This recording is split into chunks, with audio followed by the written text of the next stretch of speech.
Baik. Assalamualaikum warahmatullahi wabarakatuh. Salam sejahtera semua. Segala puji bagi Tuhan Maha Kuasa, berkat karunia dan ridhonya sehingga kita bisa berkumpul pada malam hari. Yang saya hormati dan saya muliakan, penulis, ada Pak Kiai, para tokoh dan pemuka agama masing-masing yang saya muliakan. Yang mohon maaf saya tidak bisa sebutkan satu persatu. Pertama bahwa saya membaca tema yang disodorkan adalah apakah perbedaan itu adalah rahmat. Lalu kemudian saya mengolah bagaimana menyederhanakannya, mensimplifikasi. Tetapi kemudian moderator mencoba lebih mendaratkan lagi ke atas, makanya saya agak pusing. Apakah harus dinaikkan ratingnya, harus diturunkan gitu. Sementara ada orang menyebut jangan selalu demonstrasi, Kak. Harusnya di sini ceramah saja. Jadi pertama bahwa karena saya mewakili akademisi berarti saya tidak berceramah. Yang berceramah adalah Pak Kiai. Saya tidak cocok berceramah. Sebagai akademisi, tugas kami hanya menyodorkan metodologi, selanjutnya urusan para peneliti untuk melanjutkannya seperti apa nanti.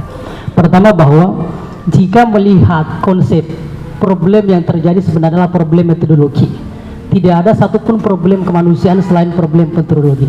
Perbedaan dalam bentuk cara berpikir dan cara pandang itu bagian dari konsumsi belaka dan bagian dari sebuah peradaban yang harus kemudian ditingkatkan. Ada perbedaan sebenarnya yang paling substansial. Yang kedua adalah jika menggunakan tanya, apakah kemudian itu rahmat, itu susah jawab sebenarnya. Karena itu dalam kaidah filsafat disebut dengan pertanyaan ontologis. Kalau dia pertanyaan ontologis berarti pertanyaan hakikat. Untuk menguji hakikat itu tidak bisa diuji secara detail seperti ini. Tidak bisa hakikat diuji oleh tidak bisa hakikat diuji oleh tokoh agama, itu sangat susah karena itu abstrak, susah meyakinkan. Kalau dipaksa maka akan tiga muncul metodologi. Pertama, apakah yang akan dikaji tekstual ansih, berarti masih akan mengeluarkan dogma. Di Islam pakai dogma bahwa ayat Quran yang mengharuskan kita harus berbeda gitu, dan itu dogma yang tidak boleh ditawar. Itu ansik namanya. Di dalam agama Kristen juga begitu, dogma yang memang tidak boleh kemudian dinafikan itu. Di dalam agama Hindu dan Buddha juga begitu. Sehingga kemudian tadi dari pemuka Kristen menyebutkan saya tidak mau masuk metodologi teologis karena itu sangat berbahaya. Itu yang pertama. Yang kedua, apakah akan dibawa kepada tataran teologi doktriner, itu juga tidak boleh. Karena kita punya doktrin masing-masing. Teologi kita juga berbeda antara 1A dan 1B. Tetapi apakah kemudian dinaikkan lagi menjadi teologi substansialis? Maka itu yang paling pas bagi saya. Kenapa? Karena itu pergeseran paradigma. Paradigma yang bermain itu adalah shipping paradise. Paradise itu adalah bahwa harus ada teologi kontemporer gitu. Harus ada teologi kontemporer. Saya baru menyebut teologi kontemporer yang di belakang sudah kalang kabut, kan berbahaya juga di belakang ini. Harus ada teologi kontemporer. Maka kalau menguji teologi kontemporer berarti teologi tadi menjadi metode berpikir, bukan menjadi doktrin. Kalau dia menjadi metode berpikir, maka salah satu makasih yang ditangkap adalah menjaga jiwa. Menjaga jiwa yang dimaksud dengan metodologi kontemporer adalah bagaimana modelnya perbedaan agama adalah menjaga jiwa saya untuk tidak mengganggu jiwa dari agama lain, dan agama lain tidak mengganggu jiwa saya. Itu yang paling penting. Saya ada timbal balik. Dalam doktrin yang lama bahwa yang disebut menjaga jiwa adalah menjaga jiwa keluarga dan turunan supaya tetap stabil. Tapi dalam pergeseran modern adalah menjaga diri kita tidak dianiaya oleh orang lain, dan kita tidak boleh menganiaya orang lain. Itu yang paling penting, dan itu hari ini kan tidak terjadi. Problemnya cukup tajam. Contoh misalnya, Lia Eden ditangkap. Lia Eden malah dihacuri oleh pemerintah, dan pemerintah sendiri kan nekat di negara itu. Lalu kemudian dengan tema A, B, C, dan D, dan itu kan tidak jelas. Saya tidak mengkritik pemerintah, tapi itu sebuah realistis. Ahmad Musadik ditangkap. Agama-agama lain juga hari ini tidak diposisikan. Saya katakan bahwa agama Bahai hari ini tidak pernah ada direkrut, dan kemudian bagaimana KTP-nya? Agama teman-teman di Ahmadiyah hari ini bagaimana KTP-nya? Agama-agama mereka yang hari Malesung di Manado bagaimana KTP-nya? Apakah harus ditulis Islam? Apakah harus ditulis Kristen? Apakah harus ditulis Buddha? Apakah harus ditulis Hindu? Ini kan problem yang terjadi. Nah, apakah ada pergeseran-pergeseran kemana itu? Maka jawabannya harus melakukan problem kontemporer terhadap metodologi. Bagaimana kemudian metodologi teologi tadi itu digeser menjadi metodologi. Yang kedua adalah apakah kemudian dipakai dengan pendekatan sofistik ekskatologis? Itu juga penting. Karena kalau bicara Islam masuk ke Indonesia, pasti dia lewat pendekatan tasawuf. Tidak akan sampai Islam kalau menggunakan fikih. karena orang-orang Indonesia belum beragama waktu itu. Bayangkan kalau Islam yang datang adalah ahli fikih, semua yang ada pasti neraka semua yang ada pasti semua kafir. Nah, jadi Islam masuk Indonesia, maka dia pendekatan tasawuf. Apa contohnya? Para wali menggunakan konsep tasawuf, mulai dari Sunan Kalijaga yang menggunakan, semua mereka menggunakan tasawuf, dan para wali-wali semua itu yang menyebarkan Islam semuanya lewat fisik.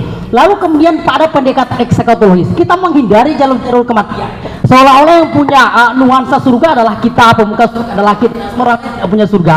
Itu kan suatu hal yang disampaikan oleh Bapak tadi. Apakah kemudian ketika meninggal ada surga atau neraka? Itu kan pertanyaan dimensi yang berikut yang harus dipelajari. Yang berikut adalah, saya hanya mendawarkan ada beberapa pendekatan yang harus dijelajahi. Tidak boleh menggunakan pendekatan teologis, tetapi harus menggunakan pendekatan sosiologis dan etnografi antropologis. Kenapa harus menggunakan dua pendekatan ini? Karena kata Kiai Haji Ahmad Dahlan, pendiri Muhammadiyah, saya tidak berbicara NU meski saya NU, tapi saya berbicara Muhammadiyah karena sebagai moderasi.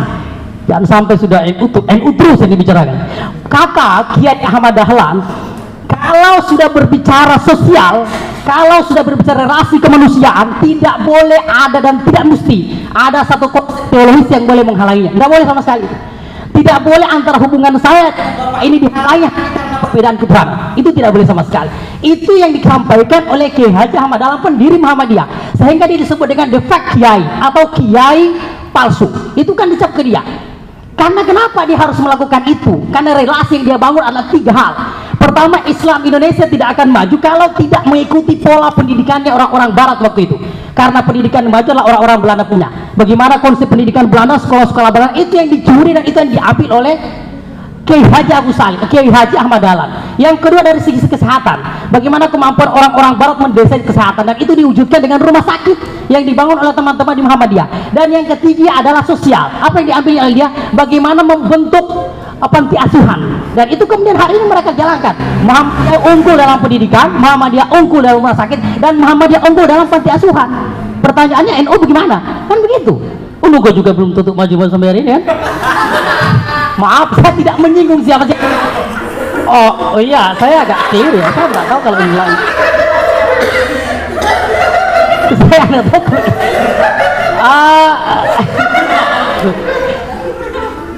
Jadi yang saya maksud adalah bagaimana dia maju. Kita bisa mengimbangi peradaban ini, kan tidak boleh peradaban itu yang hendak saya sampaikan. Yang berikut adalah, kalau kita masuk ke pendekatan antropologis harus dipahami. Nah, saya tidak boleh lama-lama, tapi ada sahabat Arif ya akan melanjutkannya. Kalau masuk pendekatan antropologi harus dipahami bahwa Nabi, ini mohon maaf bagi teman-teman dari agama lain, Nabi Muhammad itu ketika dia lahir di dunia ada dua hal yang harus saya pahami. Pertama, bahwa Nabi ketika sampai di Mekah menerima wahyu, Mekah itu bukan ruang kosong, bukan ruang hampa. Seluruh orang-orang Mekah punya tradisi semitik dan punya tradisi dan budaya masing-masing, sehingga Islam turun kemudian berbaur dengan budaya, lahirlah sinkretisme Islam yang baru dan berwarna dan bermodel Arab Saudi, dan itu kemudian yang ada di Arab Saudi. Yang kedua adalah bagaimana peradabannya. Peradaban Islam yang tumbuh di Mekah adalah peradaban dari Sumeria, peradaban dari Babilonia, peradaban dari Syria, peradaban dari Persia, peradaban dari Yaman. Itu peradaban dibentuk oleh Islam, sehingga Islam maju berdasarkan peradaban-peradaban itu. Ketika Islam datang ke Indonesia, mohon maaf, Indonesia ini adalah rumah yang sudah ada penghuninya. Mohon maaf dari teman-teman Islam, kita pendata. Mohon maaf dari teman-teman Kristen, kita pendata. Mohon maaf dari teman-teman Hindu, Buddha, kita pendata di negeri ini. Yang punya negeri ini adalah agama kejawen. Yang punya negeri adalah agama Samin Suro Santiku. Yang punya negeri ini adalah agama Kristen yang ada di Singamangaraja. Itu yang punya negeri ini. Kita pendatang semua di negeri ini. Kalau kita pendata, kalau kita datang di negeri ini, maka sebagai tamu wajib menghargai tuan rumah. Tidak boleh saya nanya kepada tuan rumah, karena tamu yang kurang ajar adalah tamu yang tidak menghormati tuan rumahnya. Datang baru datang sudah diambil semua makanan tuan rumah. Bagaimana tuan rumah nanti bisa menikmatinya? Ini problem kita, dan problem ini ditemukan di kita. Apa buktinya? Kapan Hindu datang ke Indonesia? Nah, ketika Islam datang ke Indonesia, ingat bahwa sudah lebih awal ada Hindu dan Buddha di negeri ini. Maka apa yang dibentuk oleh teman-teman Hindu Buddha? Mereka membuat peradaban pertanian mereka bentuk, peradaban suku mereka bentuk, semua mereka bentuk. Maka Islam datang, mereka kemudian tidak boleh kita lakukan. Kita pun kemudian berelaborasi dengan mereka, lahirlah sinkretisme Islam baru. Bagaimana bangunan masjid kita? Bagaimana bangunan masjid di Jawa? Itu masih ada pengaruh Hinduisme. Lihat bagaimana bangunan Masjid Demak. Kalau sudah pernah sekolah di Masjid Demak, bagaimana bangunan Masjid Demak? Bagaimana model bangunan Kudus? di Sunan Kudus, dan di Sunan Kudus sana semua orang tidak boleh menyembelih sapi betina, kan itu penghargaan mereka. Ini problem itu. Nah, kita bawa kemana sebenarnya doktrin? Kita harus bawa kepada pendaratan antropologi sebagai nilai yang digali. Tidak boleh masuk kepada teologi ansik, karena itu akan membuat dia selalu berpecah belah, membuat dia merasa kita lah punya negeri ini, kita lah punya negara dan sebagainya, sehingga tidak punya tempat nanti. Kalau mereka tidak punya tempat, lalu di mana nanti di sana? Kan problemnya kan urusan Tuhan ya. Tuhan kan nanti sia-sia menciptakan Rasulullah. Yang paling akhir saya sampaikan bahwa sejarah Islam di dunia, sejarah Islam di Indonesia adalah sejarah kemanusiaan, bukan sejarah siapa. Harus dipahami. Karena kalau tidak ada manusia, mau kemana wahyu itu? Kalau tidak ada manusia, apa wahyu akan dikasih ke gunung?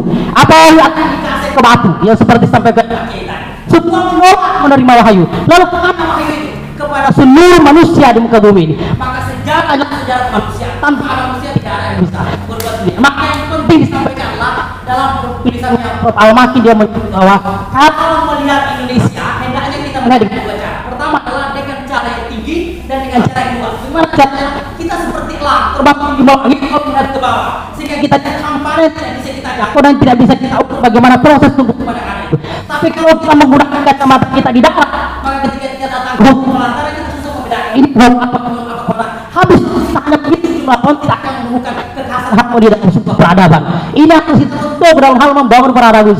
Oleh karena itu kita sepakati malam itu semua kembali kepada analisis antropologi semata, tidak boleh bergeser dari itu. Kalau bergeser kepada teks Quran, teman-teman di Kristen ada teks Injil. Kalau bergeser kepada teks-teks yang lain, teman-teman di Hindu Buddha juga ada teks lain. Kalau bergeser pada lain-lain juga ada teks lain. Terakhir yang saya sampaikan bahwa ada tawaran yang hendak disampaikan dalam hal membangun harmonitas dan kulturasi dalam sebuah dialog. Yang pertama adalah harus memungkinkan kita membangun pribadi dialogis.